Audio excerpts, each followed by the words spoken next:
Master Slack, how to use channels for team projects. Hey guys, in today's video, I'm going to show you how to master Slack by using channels effectively for your team projects. So make sure to watch this video till the end and let's get started. Open Slack and head to your workspace. Channels are where all your project conversations happen, so click on the plus next to Channels to create a new one. Name the channel based on your project. Something clear like marketing launch or design sprint. You can choose to make it public so the whole team can see it or private for smaller groups.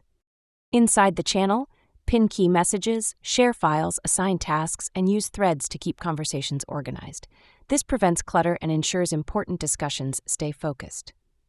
Use Slack integrations like Google Drive or Asana to connect your tools and streamline your workflow right inside the channel. You can also tag teammates using @ to notify them and set channel-specific notifications so you only get alerts when needed.